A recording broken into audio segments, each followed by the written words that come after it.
අදමුළු පාසිලෝනාම නිහඬයි. තවත් එක් ඛේදවාචකයකට අවසානයක් ලැබෙන මොහොතක්. 25 හැවිරිදි ප්‍රියකරු තරුණියක් නොවෙලියා කස්ටිනෝ රාමෝස් අද ඇගේ ජීවිතයෙන් සමුගන්නවා. ඒ අනුන්ගේ බලපෑමකින් නෙමෙයි නීත්‍යානුකූලව ඇගේම කැමැත්තෙන් ගෞරවනීය මරණයක් එව්තනාසිය හරහා සිද්ධ වෙනවා. මේ සියල්ලට මුල 2022 වසරේ එක් අවාසනාවන්ත රාත්‍රියක්. බාසිලෝනා නුවර රාත්‍රී සමාජ ශාලාවකට ගිය ඇයට සහ මිතුරුවට ලැබුණු මත්පැන් මනුෂ්‍යත්වය අමතක කළ තිරිසනුන් පිරිසකගේ උගුලක් වෙලා මත්පැන් මගින් සිහිමද ගතියෙන් සිටි ඇයව සමූහ දූෂණයට ලක් වුණා. ඒ වේදනාව, ඒ අසාධාරණය, ඒ සිත් ඇවුල දරාගත නොහැකිව ඇය සති කිහිපයකට පසු ගොඩනැගිල්ලක පස්සන මහලෙන් පහළට පැන්නා. ඇය මිය ගියේ නැහැ. නමුත් ඇගේ කොදුවැට පෙළට සිදු වූ බරපතල හානි නිසා ශරීරයේ පහළ කොටස සදාකාලිකවම පණ නැති වුණා. එදා ඉඳන් ඇය ගත කළේ අපායක් වැනි ජීවිතයක්. අය වගේම මනසක් දහස් වාරයක් මිය යන්නේ නැති වාර ගණනාවක් සියදිවි නසා ගැනීමට උත්සාහ කළ ඇය අවසානයේ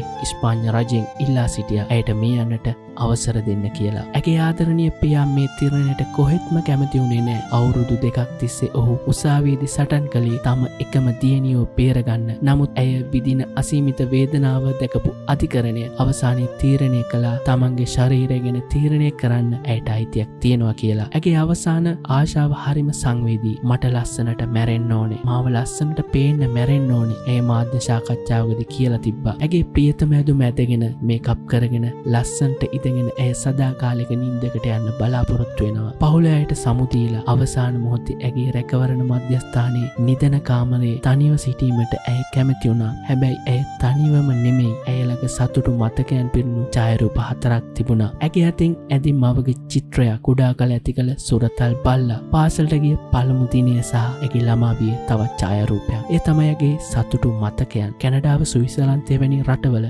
ගෞරවනීය මරණයකට ඉඩ දුන්නත් 25 හැවිරිදි තරුණියක් මෙවැනි තීරණයක් ගැනීම මුළු ලෝකෙම හෘද සාක්ෂිය හොලවන්න සමත් වෙලා තියෙනවා. සමාජ අසාධාරණයන් හමුවේ වේදනාවන් තුලින් අවසානයක් නොදකින ජීවිතයේ බලාපොරොත්තු විනාශ වූ මිනිස්සු තම ජීවිතය තුළ අවසානය නීතිය මගින් බලාපොරොත්තු වීම ඇත්තටම ඛේදවාචකයක්. අත්තඩු ගසන්නට පෙර ලෝකයේ නපුරු තේරුම්ගෙන යලිත් නොඑන්නම ගමන් යන ඔබට සුබ ගමන් නොඑලියා.